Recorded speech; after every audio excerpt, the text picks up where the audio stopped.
Thank you. Thank you so much, Madam Speaker. It is always a wonderful opportunity and a true privilege to stand in the House of Commons and represent my amazing riding of Peterborough Kawartha. Okay, so here we are. Here we are, and what are we doing today in the House of Commons? You know, I often think the folks at home watching must feel like they're just watching an episode of Young and the Restless. You know, in the 3 years since I've been elected, they could turn on Parleview or CPAC, turn it off for a couple months, a year even, turn it back on, and here we are, still talking about incompetence and corruption, a lack of accountability, a lack of transparency, division in our country that has never reached this level in my lifetime of 45 years. So what's happened here in the House of Commons is Parliament has basically been brought to a halt because the Liberals are refusing to turn over documents that the Conservatives are demanding they do. Well, what are these documents and what are we talking about? It's called the Green Slush Fund. So it's based on a Sustainable Development Technology Canada, or SDTC is what you will hear the acronym used for in this. So this is a green slush fund, and what it is it's supposed to be for companies to apply to this fund. It's $1 billion fund to invest in green technologies or green businesses. So what does that mean? Well, a whistleblower came before committee, and I think this is a really important piece of this discussion. Many bureaucrats, many people have to go to work, and maybe they're privy to some very important information. And at the end of the day, and our job is really no different, you have to put your head down on the pillow and be comfortable with your moral compass of what you're actually doing. Well, the bureaucrats underneath this fund, underneath this Prime Minister, couldn't do that any longer. And so they came forward to committee, and they are called what's called a whistleblower. And they said, there is serious corruption happening. And I'm going to read you some of the testimony that was put forward. These are quotes. I think the Auditor General's investigation was more of a cursory review. I don't think the goal and mandate of the Auditor General's office is to actually look into criminality. I'm not surprised by the fact that they haven't found anything criminal because they're not looking at intent. If their investigation was focused on intent, of course they would find the criminality. Another quote, I know the federal government, like the minister, has continued saying there was no criminal intent and nothing was found, but I think the committee would agree that they are not to be trusted on this situation. I would happily agree to whatever the findings are by the RCMP, but I would say that I wouldn't trust that there isn't any criminality unless the RCMP is given full authority to investigate. Another quote, again, if you bring in the RCMP and they do their investigation and they find something, or they don't, I think the public would be happy with that. But I don't think we should have to leave it to the current federal government or the ruling party to make those decisions. Let the public see what's there. Another quote, just as I was always confident that the Auditor General would confirm the financial mismanagement at SDTC, I remain equally confident that the RCMP will substantiate the criminal activities that occurred within this organization. So the documents we're demanding that be handed over, and the Speaker has ruled in favour of this, the opposition parties alongside of us, everyone except the Liberals have agreed to what we've asked for. These are documents that outline what has happened and what corruption has happened. This is critical. Why? Because it is your money, not you, Madam Speaker, but the people watching at home. The government doesn't have any money. It has taxpayers' money. And there should be a pretty strong understanding and agreement that whomever is in government is not abusing that money, wasting that money, or giving it to their friends and family for them to get rich and not actually doing any work. So it's a very simple ask. And you know, I want to read a couple things into the record here. But I think what I would really ask people at home to think about, this is a lot of procedural conversation about parliamentary privilege and this and that. But the question you need to ask yourself is, why do these documents exist in the first place? Why would we have a government in power that would have not just misused, but corruption, and what's the word I want to use? It's not, they have given taxpayer money to their friends and family. Why are we even having that discussion? That is the biggest question I would have. And if somebody was innocent and they're truly here to represent people and they were elected to actually ensure transparency and accountability, they would say, oh my gosh, here, let's hand these unredacted documents over to ensure accountability and transparency. Why do these documents exist in the first place? What are they hiding? How did we get here? How did we get to this level of corruption that hundreds of millions of taxpayer dollars have gone to nothing to improve our life, in fact, make it significantly worse? That is the question that needs to be asked today. So the Auditor General of Canada found that the Prime Minister has turned the Sustainable Development Technology Canada SDTC fund into a slush fund for Liberal insiders. And in this report specifically, the Auditor General found that 58 million of 10 ineligible projects that on occasions couldn't demonstrate an environmental benefit or development of green technology. 58 million. Sounds a lot like the Arrive Scam app number, doesn't it? 334 million over 186 cases to projects in which the board members had a conflict of interest. And the Auditor General didn't even do all 400. So can you imagine how many more there are? Well, let's not imagine. Let's get the documents and let's see. Hear, hear. The Auditor General made it clear that the blame for this scandal falls on the Prime Minister's Minister of Industry, can't say names in the House of Commons, who did not sufficiently monitor the contracts that were given to the Liberal insiders. So this is obviously very, very serious, what we're dealing with. And you know, I think it's important to go back to how did we even get here. I want to read you a quote, Madam Speaker, into the record. And I want you to guess at home, who do you think said it? Here we go. Political leadership is about raising the bar on openness and transparency. As a member of Parliament, as a leadership candidate, and now as leader of my party, I have taken every opportunity to raise the bar when it comes to openness and accountability. As leader of my party, I made raising the bar on transparency and openness my first major policy announcement so that Canadians can better hold their leaders accountable. For me, transparency isn't a slogan or a tactic, it's a way of doing business. I trust Canadians, I value their opinions, and now that I've heard them, I'm going to act. June 2013. Any guesses who said that? Any guesses? Anyone? The Prime Minister himself. Oh, how the tides have turned.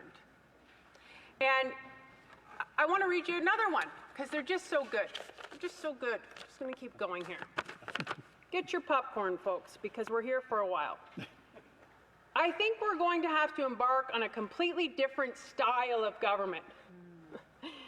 We could interpret that a lot of ways, couldn't we? He said, a government that both accepts its responsibilities to be open and transparent, but also a population that doesn't mind lifting the veil to see how sausages are made that there is a dual responsibility in changing towards more open and transparent functioning that really will go to a deep shift in how government operates. Any guesses who said that? Anyone? Oh, same guy, Prime Minister, April 2015. Oh, another quote from April 2015. Once I looked at the trend lines in democracy, the empowering of citizens and activists, I know that the government of the future is going to be very, very different than the governments of the past. Well, it sure is different, Madam Speaker. It sure is different. Because since I've been here, it is another day, another scandal. I have never seen the country in the state that it is in. And for anyone asking, they'll say, why do you have to be so hard on the Prime Minister? Why do you have to do that? Because opposition's role is to ensure that the government is doing the best for the people of Canada. It is to bring balance to this place. That Prime Minister has shown he is incapable of balance.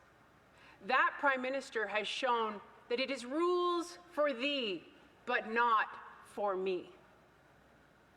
And I want to go through the list of scandals. Again, grab your popcorn, because there's a lot of them.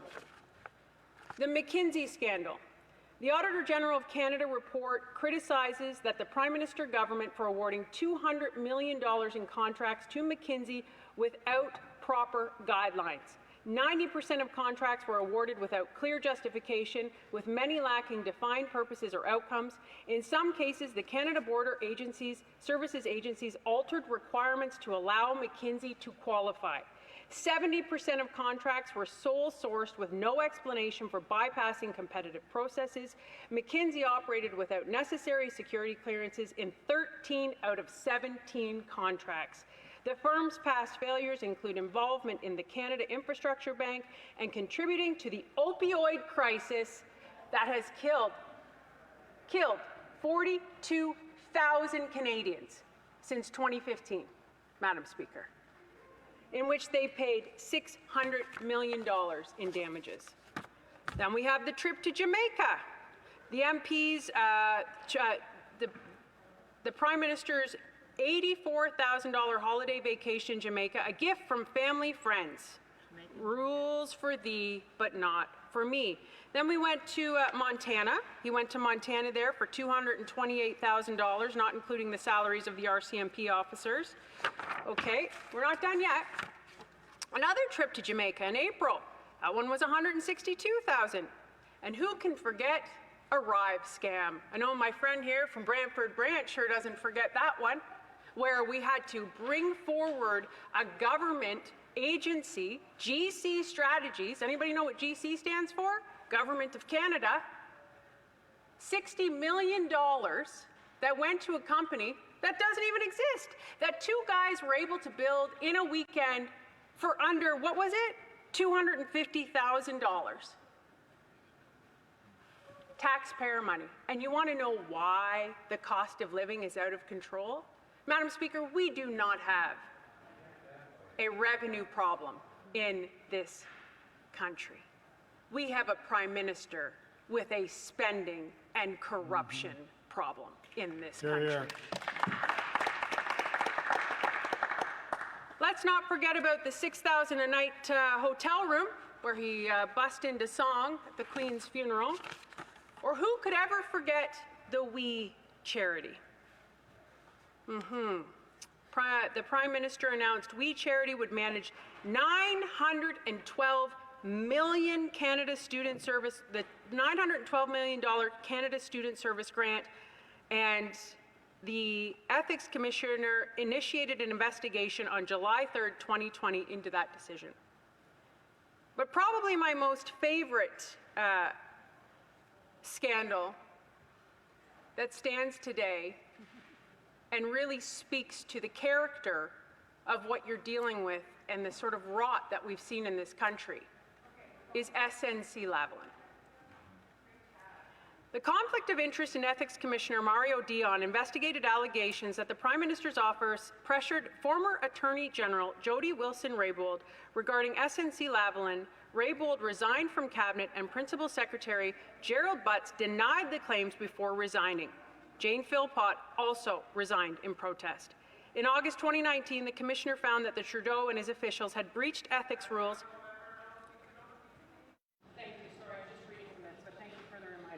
Had breached ethics rules by attempting to undermine federal prosecutors' decisions. SNC-Lavalin has been charged with fraud and corruption in connection with payments of nearly $48 million to public officials in Libya under Muammar Gaddafi's government and allegations it defrauded Libyan organization of an estimated $130 million. 2 Liberal ministers, female, might I add, took the fall for that one.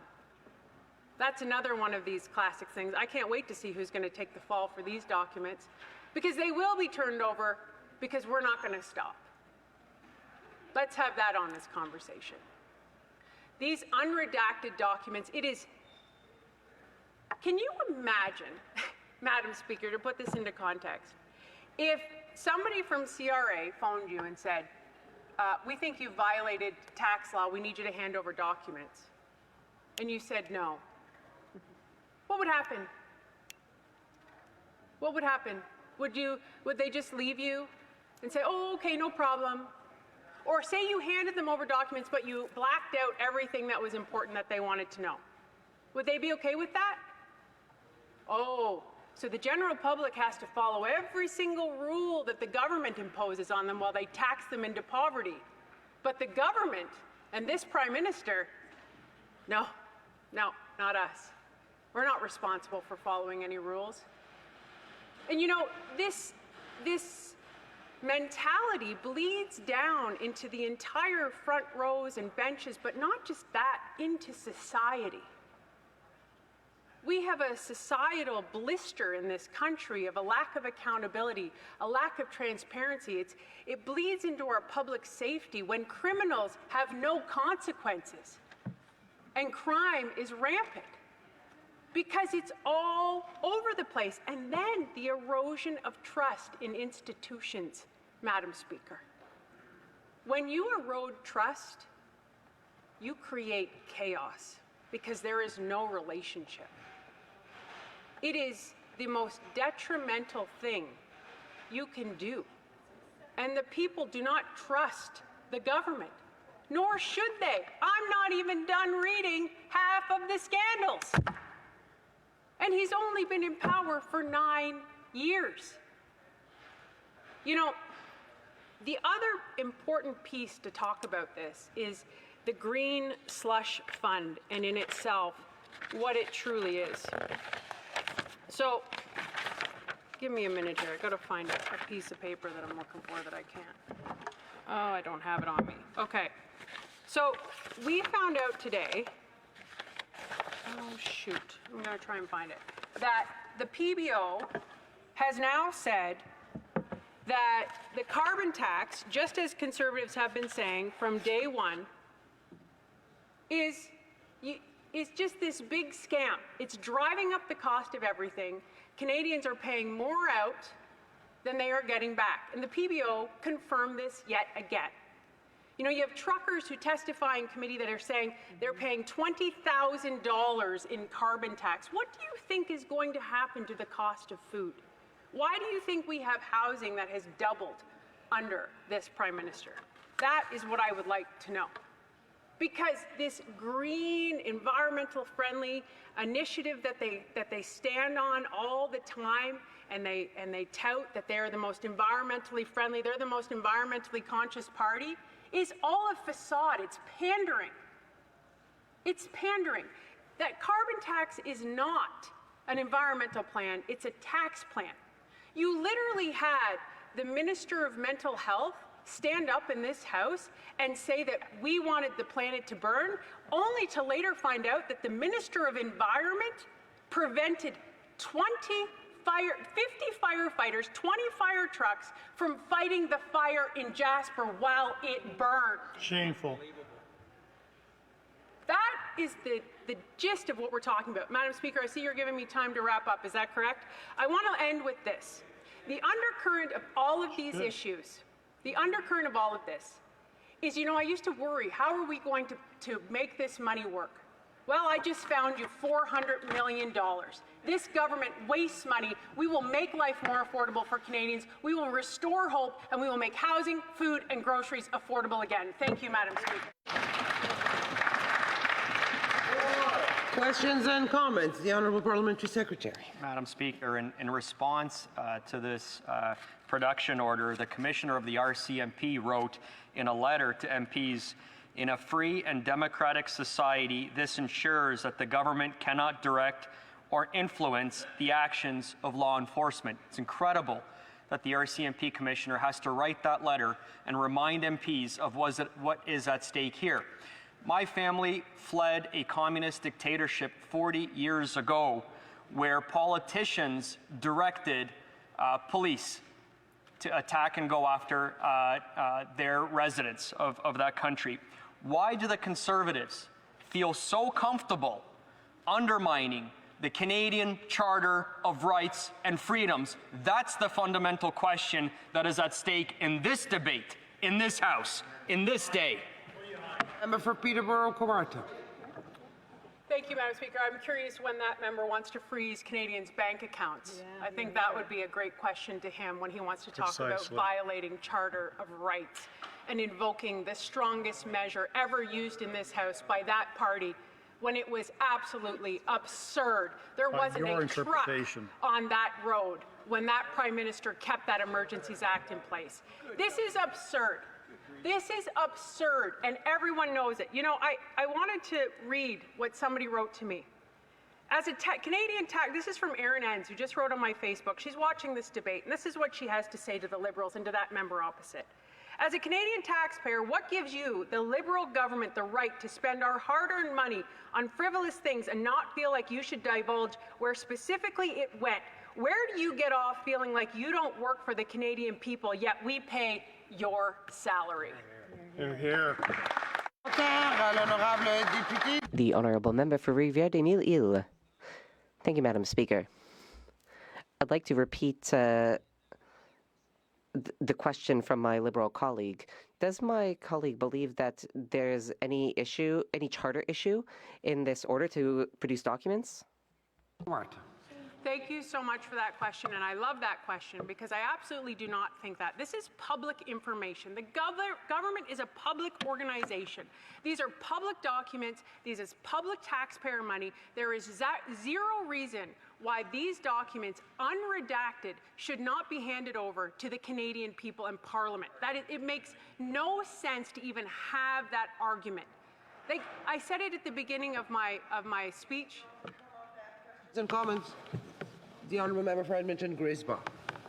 Thank you very much, Madam Speaker. And it's the first time I've been able to debate this member since the summer, and I want to sincerely thank her for her courage and her allyship to the 2S LGBTQI community when she stood in solidarity with a very terrible and violent act of burning a pride flag in her community. And I want to just thank that member sincerely for doing that. I know how much courage that takes, and it really means a lot to me personally. I do want to, in addition to that comment, refer to an issue that I mentioned to her colleague related to Conservative donations. Part of the argument that's been made over the last few days is that the Conservatives are saying that this is a Liberal insider. And as much as I agree, I'd also suggest that she's equally, Ms. Verturen, that is, who was the chair of SDTC, and she gave herself millions of dollars. Throughout her entire time as the chair of SDTC, she donated the max amounts to the Conservative Party in addition to the Liberals. And so it would be more fair to suggest that she's the Liberal and Conservative insider. Wouldn't she agree? For Peterborough-Comartin. Thank you, Madam Speaker. Thank you to my colleague, and thank you for the nice comments. You know what? I actually don't care who you donate to. What I care about is that taxpayer money is being used for corruption. And that is the job of this place, is to ensure that's happening. That's why we were elected. If we want to restore transparency and accountability, then we have to shine light on what's happening. And if we don't, then we can't fix it. So absolutely, let's figure this out. Let's get the documents. Let's get Parliament working again. Thank you. Here, here. Questions and comments? The Honourable Parliamentary Secretary. Speaker, the member says she doesn't care. Well, you know, it's interesting. The chairperson was an advisor to Stephen Harper, the Prime Minister Brian Mulroney, the Minister of Finance Jim Flaherty, all of which were Conservatives, and as we know, a great donor to the Conservative Party. Yet Conservative after Conservative after Conservative, dozens of them, stand up and call her a Liberal insider. It's all about the spreading of misinformation, Madam Speaker. Just like the member opposite won't answer the question directly. The RCMP and the Auditor General of Canada have said that this is in essence, that this is a game for the Conservative Party that is playing that is dangerous because it is borderline dealing with issues that offend the Charter of Rights and due process. But the Conservatives, they just stand back and ignore it. It's irresponsible, the Conservative opposition today. Why will they not do the honourable thing and at least listen to what the RCMP and the Auditor General are saying on this political game that the Conservatives are playing? Member for Peterborough Kawartha. Do the honourable thing. That's pretty funny coming from that side of the House. Listen, we are not telling the RCMP to do a thing. We are telling the Liberals to hand over these unredacted documents. That is what we are doing. Your words. That is exactly what we are doing. Your words. And I will remind the member opposite that the Charter of Rights is not in place to protect the government from the people. It is in place to protect the people from the government. Thank you, Madam Speaker. Member for Dauphin, Swan River, Nipawin. Thank you, Madam Speaker. Great intervention, by the way, from my colleague. Just kind of clarify the record. The Auditor General found the SDTC awarded $58 million to 10 ineligible projects that at times could not prove an environmental benefit or development of green technology, $334 million of over 186 cases to projects in which board members held a conflict of interest, and $58 million to projects without guaranteeing that terms and conditions were met. I wonder if that, just as a review, I wonder what their people on Facebook are saying, what are our constituents saying, what are Canadians saying, and how outraged are they about this findings? The Honourable Member for Peterborough Kawartha. You know, I want to thank my honourable colleague for that, because he has been a true warrior in the fight of exposing this massive corruption. He is incredible. If you guys want to give that, I can't say his name, Dan. You're riding. Nipawin. What is it? Dauphin, Swan River, Nipawin. Dauphin, Swan River, Nipawin. He's an amazing member of Parliament, let me tell you. He exposed so much of this corruption day in and day out, and that's really what this is about. And I think to answer his question, you know, I just think if anybody, and I would strongly encourage my members opposite to go knock on doors, because people are genuinely exhausted. They are genuinely frustrated. They are genuinely hurting, and they have lost hope, and they have lost trust, and they want to restore hope. They want to restore affordability. And I just want to end by saying what I was trying to say earlier.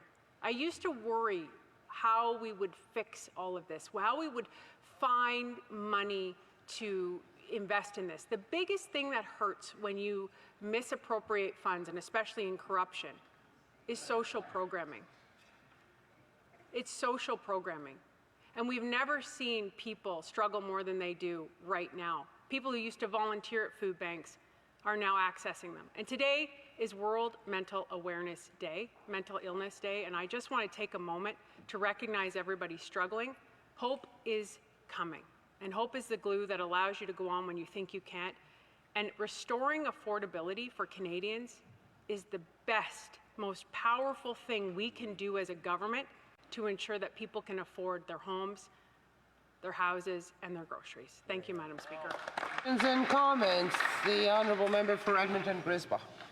Thank you very much, Madam Speaker, and I thank my honourable colleague again for her speech. And I just want to give her an opportunity to speak directly to Canadians, as she has been doing in her speech, when they're considering voting for the Conservative Party versus the Liberal Party versus New Democrats. It's only ever our country's been governed by just the Liberals and the Conservatives, and the Conservatives have found themselves throughout the course of time in history in very similar circumstances that this government has, whether it was Mike Duffy in the during the Harper era, where we've seen fake lakes and this huge amount of money, just bags of money handed over to individuals, and then they were found they were found to be in contempt of the public spending laws. What did she say to Canadians, and have the Conservative Party learned more about financial accountability considering their past? Very brief answer from the honourable member for Peterborough Quarter. Thank you, Madam Speaker. I think the only way forward is to actually have sensible economic policies that has checks and balances in place. This green slush fund is a perfect example of money that is taken and thrown to the wind, but not only to the wind, but to people who have no right to it. It is a violation of ethics. Order. Alors, conformément à l'article 38. Pursuant to Standing Order 38, I would like to inform the House that the questions to be raised tonight at the time of adjournment are as follows. Centre, infrastructure, the honourable member for Bow River, carbon pricing, the honourable member for Durham,